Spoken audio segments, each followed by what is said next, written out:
বিনা প্রতিদ্বন্দ্বিতায় জয়লাভের পর দুধগঙ্গা জল ছিটিয়ে পঞ্চায়েত শুদ্ধিকরণ করল বিজেপির নবনিযুক্ত প্রধান উপপ্রধান। নদিয়ার শান্তিপুর হরিপুর পঞ্চায়েতের প্রধান নির্বাচনকে কেন্দ্র করে বড় সাফল্য বিজেপির। শান্তিপুর হরিপুর পঞ্চায়েতের আসন সংখ্যা 30, তৃণমূল 14, বিজেপি 9, কংগ্রেস 1, অন্যান্য 6। রাজ্যে পালাবদলের পর এই পঞ্চায়েতের তৃণমূল প্রধান ও উপপ্রধান পদত্যাগ করেন। সোমবার পঞ্চায়েতের প্রধান উপপ্রধান নির্বাচন শুরু হয় পুলিশের কড়া নিরাপত্তার মধ্যে দিয়ে। যেখানে দেখা গেল বিনা প্রতিদ্বন্দ্বিতায় জয়লাভ করল বিজেপি। নবনিযুক্ত প্রধান উপপ্রধানকে ঘিরে উল্লাস করে বিজেপি কর্মী সমর্থকরা।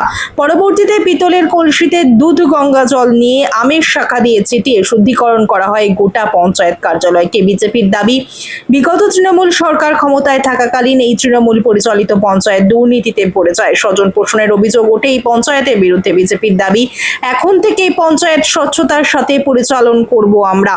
বিগত দিনে যারা দুর্নীতির সাথে যুক্ত ছিল তাদের বিরুদ্ধে আইনত ব্যবস্থা নেওয়া হবে। নদিয়ার শান্তিপুর ব্লকের 6টি পঞ্চায়েত অবশিষ্ট, যার মধ্যে বর্তমানে বেশিরভাগ পঞ্চায়েতের দখলে বিজেপি। এখন দেখার পঞ্চায়েত পরিচালনার ক্ষেত্রে কতটা স্বচ্ছতা রাখতে পারে বিজেপির প্রধান উপপ্রধানেরা। চিত্র সাংবাদিক এডিটর রূপম, সানভি নিউজ বাংলা, মানুষের পাশে মানুষের সাথে। আপনারা নির্বাচিত হওয়ার পর দেখা যাচ্ছে যে প্রথম দিনই হাতে গঙ্গা জল দুধ রয়েছে, আমের শাখা রয়েছে, কলসি রয়েছে, কেন? আমরা এখানে যা দুর্নীতি ছিল সেটাকে পরিষ্কার করে আমরা নতুন যখন বোর্ডটা গঠন করেছি আমরা আমাদের মানে আজ এই যে অস্বচ্ছতা ছিল তা আজকে থেকে স্বচ্ছতা ফিরে আসবে।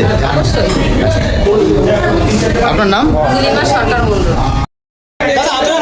আপনার হাতে এই কলসি কেন? হাতে আমের শাখা রয়েছে, দুধ গঙ্গা জল রয়েছে, কেন? এই কারণে এই দুধ গঙ্গা জল আমরা হচ্ছে গিয়ে এই এতদিন এই তৃণমূল কংগ্রেস এই অঞ্চলটাকে একদম অপবিত্র করে ফেলেছে। এই কারণে আমরা দুধ গঙ্গা জল এবং আমের শাখা দিয়ে এটাকে শোধন করে দিচ্ছি।